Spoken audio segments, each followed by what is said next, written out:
What's up everybody? Welcome back to Unparalleled Universe for another action figure review, and today we're taking a look at the brand new Mafex The Dark Knight Returns Armored Batman.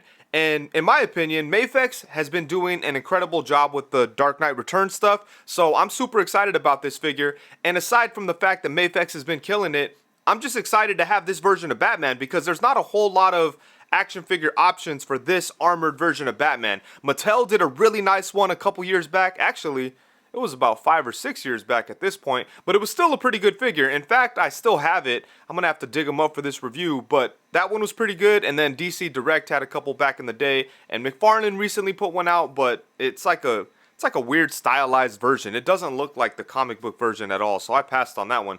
But, you know, we have this one, and I'm super excited. So let's go ahead and get into it, starting off with the packaging. You are able to see Batman through the window along with the accessories. You can see this awesome image of Batman right here in front. And then right here it does say The Dark Knight Returns. On the side of the box, we get a look at the unmasked Bruce Wayne head.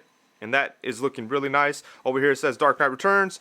On the back, we get a look at the figure along with all the accessories that he comes with. He doesn't come with his gun, which is unfortunate. And then on this side of the box, we get another look at the figure. And that's about it for the awesome packaging. It is collector friendly and all that good stuff. But enough about the box. Let's go ahead and rip this figure out and take a look at Armored Batman. And so here we have Batman right out of the box. And just like a lot of other Mafex figures, he did have some tight joints, mostly the diaphragm and the waist. So I did have to put a little bit of oil in there to loosen those up and get them to move freely. Aside from that, all the joints felt really good. As far as any other QC issues, the only paint imperfection that I had on this guy was a little spot on the hand. And it was really small, but you could definitely see it because the rest looks so good. So I just went ahead and touched it up real quick, and you know, I'm fine with it. And my touch-up job isn't perfect or anything, but it's enough for me to just kind of to do it and move on with it. So it's not a big deal. But of course, on a figure this expensive, you don't want to see those types of things. But you know, it is what it is. I'm not gonna complain too much about it. I wish that all the paint was 100% perfect all the time, but that's not always the case. Thankfully, on this guy, you know, I would say 99% of the paint work on this guy is perfect. It just had that one small imperfection. So, you know, it is what it is. Aside from that, I'm really happy with the way this guy came out. He looks very comic book accurate. I like the proportions. It's very bulky and beefy, and it looks good. And they did a really good job of hiding the articulation in the design. So that's awesome stuff. And I'm surprised by the amount of articulation they were able to stuff in here because this is a crazy design. You got to imagine that it's really hard to find a way to stuff a bunch of articulation into this, but they did a pretty good job with it. He does have a soft goods cape that has a wire in it, so that is always nice. And the cape is done really nicely. It looks good. Look at that. You could pose it up really nice. The wires are able to support the weight of the cloth. So that's good stuff, man. Yeah, I think the cape came out nice. And just in general, I think it's a really great looking figure. Check him out. I love the proportions. He's got that like bulky look. And yeah, I think he came out good. But let's go ahead and get in close and take a look at the details on him. Alright, so here we go. Man, I really love this head sculpt. I'm a huge fan of the design of the armored Dark Knight Returns Batman. Even though I'm not a huge fan of the actual book, I love all the designs, and the armored Batman is like one of my favorites. I just love the blockiness of it. The clunky nature of the whole design is really cool to me, but man, I love this head sculpt. I think they did a great job with it. I like the facial expression. He definitely looks pretty pissed off. Looks like he's ready for battle. And I like the eyes too. I know they're just white, but they contrast very nicely against the dark colors of the helmet. And then he does have the bat ears. That cracks me up that this suit has bat ears. He's definitely committed to the whole bat concept. But this is a really good looking head sculpt. And then moving on to the cape here. The cape looks really good too. Most of the stitching is pretty well done. We do have a couple of loose strands there, but nothing crazy. For the most part, it does look clean and very nice. Around the neck, it looks good too. I like back here how it tucks in the collar behind the head. But then when it has to go over the collar, as you can see, it does look a little funky, but nothing crazy. I think for the most part, the cape is done very nicely. Then it does have that wire, and it does a great job of supporting the cape. And I like the fabric too, and the folds and everything. I think the cape came out really, really nice. Then moving on to the rest of the body, starting off with the chest here. I like the padded look of his suit here. I like how we have the creases sculpted right there that look nice. And then down here in the middle, we have some more details. Got some lines up here in the collar that look good. And check out the arms. I really love the arms on this guy. I just like all these blocky lines and the big crazy looking arms. Got his blade sticking out of the forearm there. And then there's the little paint imperfection on the hand. Not major, but that's after I touched it up. I have to get paint that matches a little better, but you know, it's fine for now. But yeah, I love the way the arms look. Got some sculpting work here on the lower abdomen. The belt is a floating piece, so it doesn't really get in the way at all or obstruct the articulation whatsoever, so that's nice. Moving down into the legs. Again, some more of these things that look really good. Some more lines and blocky designs and stuff. I just love it. And we do have the spikes at the bottom of the feet. That's awesome, so we could stomp Superman out. Good stuff. But yeah, the sculpting work on him is crazy, and I just love the way this guy looks. They captured the look from the comic perfectly, and I think it came out awesome. Alright, so now for accessories. Like all Mafex figures, Batman does come with a lot of really great stuff, but unfortunately, he is missing something that he's supposed to have. It's something that they showed in the original promotional images, but later on down the line, they had to remove it, and that would be his gun. For whatever reason, these import companies are not allowed to include guns with their comic book figures. I don't know what's going on with that. Some kind of law, something beyond my knowledge is preventing import companies from giving us guns with our comic book figures. But you know, whatever. It is what it is. It does really suck. Hopefully that changes in the future. But for now, no guns with the DC characters. But fortunately, he does come with a lot of other good stuff, including multiple sets of hands. So first off, we have a pair of fists. And then we have a set of open dramatic hands. We have a set of open relaxed hands. And then we do have a set of gun gripping hands, which is pretty hilarious. And then lastly, we have two more right hands. One of them is in a gripping position. You could use this hand to hold on to the gas grenade thing that he comes with. And I really like the way the gas grenade looks. As you can see, he has no problem holding it at all. And then I like how we have the gas that comes out from the top here. I think that looks really cool. The grenade thing itself doesn't have a whole lot of detail. It's just a silver square, pretty much. But it looks very cool when he's holding it. Let's see if we can get it in this way. There we go. Yeah, look at that. Very nice. And then the other one is in a flat position, and there's a little peg in the palm of the hands, and you could plug in the little acid effect. I think this is something he shoots into Superman's face at some point. So you could plug that into the hand. So that's nice. And then he does come with 3 different heads. We have 2 heads with helmets on them. The first one here is just like a like a neutral looking face, I guess you could say. And the next head sculpt has a more angry face. It looks like he's kind of in the middle of battle. And then finally, we have an unmasked Bruce Wayne head. And this looks really cool too. It looks very similar to the unmasked head that we got with the previous Mafex Dark Knight Batman. But this time around, he looks very angry. So I think this is a really nice looking head sculpt. Mafex is definitely killing it with the old man Bruce. And then in case anyone is curious, here's a quick look at the unmasked head on the triumphant Mafex Batman, and I think that looks really good actually, so I do like that. But let's go ahead and pop the head onto the first Mafex Dark Knight Returns Batman, because he actually didn't come with an unmasked head, but the triumphant one did, I believe, if I remember correctly. There we go. Oh yeah, so that looks good. Man, Mafex is straight killing it with the Dark Knight Returns stuff. All of these figures are just amazing. Look at all 3 of them standing together. Man, it's beautiful. Can't wait for Superman. And now for some size comparisons, we have the armored Batman alongside the Mafex Triumphant Dark Knight Returns Batman and the Mafex Dark Knight Returns Robin, aka Carrie Kelly. And man, I got this set like at the end of last year, and I haven't really messed with it. I didn't realize how tiny Robin was. But she looks good. It's a nice looking figure. And I think Batman looks good next to the other version of Batman. He's a little taller because of the spikes on his feet, so that makes sense. But yeah, these look awesome together.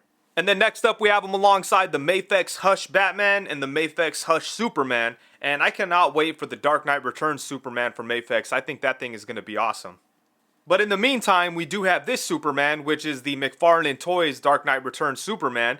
And I know this figure has a funny looking head sculpt, but I think he's pretty cool actually. And he works pretty well with this armored Batman. And then on the opposite side, we have the Mezco 112 Collective Dark Knight Returns Triumphant Batman. And just to show him alongside some other DC characters, here we have him with the Mezco 112 Collective Wonder Woman and the Mafex Hush Joker. Next up, we have him alongside the DC Icons Flash and DC Icons Deathstroke.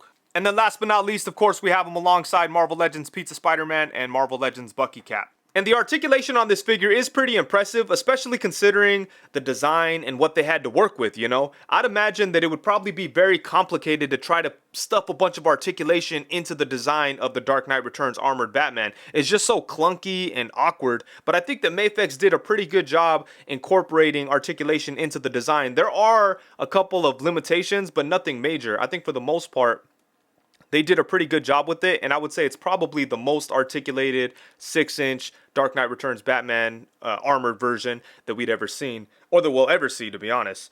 Yeah, they did good with it. But let's go ahead and get into it, starting off with the head. The head does have movement at the upper neck and at the lower neck, so using both of those, we do get some side to side, obviously. And he does have a little bit of tilt, so you could get some attitude out of it. And he could look up only to about right there, so that's not a whole lot. And then you could look down to about right there. So the head is definitely restricted because of the design of the helmet and the collar and stuff, but you do still get some decent movement, so I like that. And then for the torso, we do have a diaphragm cut and a ball joint at the waist, so using both of those, we definitely get some nice movement. So you could move them all around, move them to the side. You could go back to about right there, which is pretty nice. And then you could go forward to right there, which is awesome. Especially considering the big barrel chest, you know? Like, I like what they did here, so good stuff. And then for the arms are pretty limited. They're just, the design's too crazy. Like, there's too much going on here, but they still were able to stuff in a pretty good amount of articulation, but this is where we're going to see the most limitations. But I like what they did with the shoulder. We do have like a butterfly shoulder, or a butterfly jointed shoulder, so you could get his arms in front of him a pretty decent amount. Look at that. That definitely works for punching poses. Same thing over here.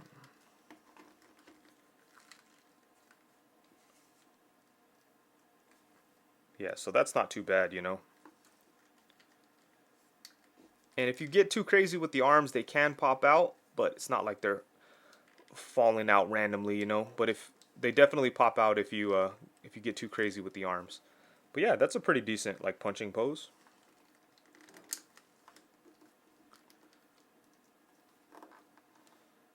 So yeah, I like these butterfly joints a lot on the shoulder. And then he does have a shoulder pad that kind of shifts around. So you're able to get his arms to about right there, but you'd have to adjust the shoulder pad to make it do what you want. But that's about as high as I could get his arms. So not too high, but again, understandable. And then what else do we have? Oh, the arm does go all the way around too, so that's good. And then he has upper bicep swivel. He does have double jointed elbows, but they only bend to like right there. I like how they did it though. They left a little cutout right here in the forearm, so you are able to get a little bit more than you would otherwise. So they definitely tried to give us more articulation with the arm. And then at the hand we have a ball joint, so it swivels and then it has a hinge, so you could kind of move that around however you want. And then for the legs, let's see what we got. We have drop down hips as always, so bam, you could bring them down to right there. You could get them to kick, boom, a pretty good amount, damn. So you could kick Superman in his stupid mouth. That's nice. You could bring his leg back only to about right there, which is not a whole lot. You could bring his legs out to the side a really good amount. Look at that. That works. And he does have a swivel hidden in here in the hip joint. So you get a little bit of swivel out of that, so that's nice. It would have been cool if they just threw in a full-on swivel right here since they had the perfect spot to do it, but you know, it's okay. And then for the knees, we have double jointed knees. Bam. That works. We have a ball joint at the ankle. So we get a swivel. You can hinge, well, let's see. There we go. You can hinge it forward to right there. Bring it up to right there. Rocking ankles. Swivel side to side. So pretty good movement at the feet here. And then last but not least, he does have his toe articulation or mid-foot articulation, whatever you want to call it.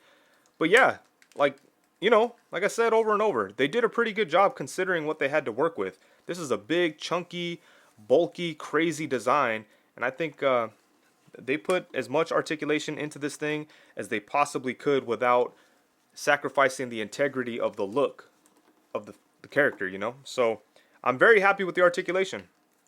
I can't think of anything that I would have liked differently. It would have been cool to somehow get more movement out of the arms, but I completely understand why we're only getting this much, and I don't think I would have want any more of this cut out just to get a little bit more movement out of it. I think it's a good balance of like sacrificing a little bit of the sculpt and giving us a little bit more movement without going too far either way, you know. So I like it. I'm happy with the articulation, and I'm having fun playing around with them. Alright, so overall, at the end of the day, when the smoke clears, the dust settles, and it's all said and done, I think this is an awesome figure. Mafex really did a great job on everything about this guy. I love the design, and I love the articulation too. They were able to fit in a lot of articulation, and it's pretty impressive, especially considering like how clunky and chunky and armorized and just how crazy this design is. You know, I think that Mafex did a great job of putting as much articulation as possible into this design. So that's really nice. And then the accessories that he came with are great too. I love all the different hands and the multiple heads and all that stuff. It's a shame that they took out the gun, especially since it was in the original solicitations. I think that's really whack that the gun wasn't able to come out, but it does seem like there's some kind of legal reason why. So, you know, I guess you can't really blame Mafex. I don't really know what's going on there, but it does suck that he doesn't have his gun. So I'm going to have to dig up the Mattel version and steal the gun from that. Speaking of the Mattel version, I have him somewhere, but I wasn't able to find him, so I did not include him into this review. I apologize for that, but I will say the Mattel version is actually pretty good. So if you don't want to pay the Mafex price, the Mattel one is a pretty good option. I think it's like 30 bucks or something on Amazon. I'll leave a link to him in the description below. And, you know, for the price, I think that's a really good figure. It's not nearly as good as the Mafex one, but, you know, it's a good option if you don't want to pay what this one costs, because Mafex figures are ridiculous when it comes to price sometimes, and it's not always the best option for everybody. So it's nice to have some other options to explore. But this figure is definitely the best version of Dark Knight Returns Armored Batman that I think we'll ever see in 6-inch form. I think they did everything pretty much perfect. QC was pretty good on this guy. Not a whole lot of issues. I did have that one small paint imperfection on the hand. It does suck to see stuff like that on expensive figures like this guy, but you know, it is what it is. I'm not going to cry too much about it. As I said before, I touched it up, and now I'm just going to move on with my life. But again, you hate to see that kind of stuff on figures at this price point. But aside from that, like, this guy was really, really clean. No paint imperfections aside from that one thing on the hand. Everything was good. The stitching on the cape was really nice, and I just like the material on the cape too. And the bendy wire, everything about the cape came out really, really good. I love the color and the way it like flows on the back here, and I like the way that you are able to pose it, and it just kind of looks natural no matter what you do with it. So the cape came out really good. And yeah, I don't know what else to say. I think this guy is awesome, and he's going to look great next to the other Mafex Dark Knight Returns figures. Oh, one thing I do want to highlight one more time was that the joints were a little tight on him, so I did have to put some oil. This is the oil that I use. People always ask me, so this is it. I'll leave an Amazon link to this stuff in the description below as well. It's always good to keep things like this handy just in case your figures have stuck joints. Every company has had figures that have stuck joints. I've experienced it with every single line that I collect, and this stuff has come in very handy. So, you know, make sure to check that out if that's something you're interested in. But yeah, anyways, I do love this figure, and it's so nice to finally have a good Dark Knight Returns Armored Batman that's actually fun to pose and play with, and that's really posable, you know, because we've had some in the past, but they just weren't posable. Like I said, the DC Direct stuff are basically statues, and then the Mattel one looks good and everything, but he just doesn't really pose all that well. And you can't even really blame those companies. It's just the design is so crazy, but Mafex was able to make it work, you know. And I'm glad that they did, because it's awesome. And with that, I think that's it. Thank you so much for watching. Please be sure to like, comment, subscribe, and all that good stuff. Also, be sure to hit the bell notification so you know every time that I go live. If you're not aware, I do go live every Tuesday at 7 p.m. and every Friday at 7 p.m. So come through. Let's talk about toys, comics, and get weird. Thank you very much. Peace.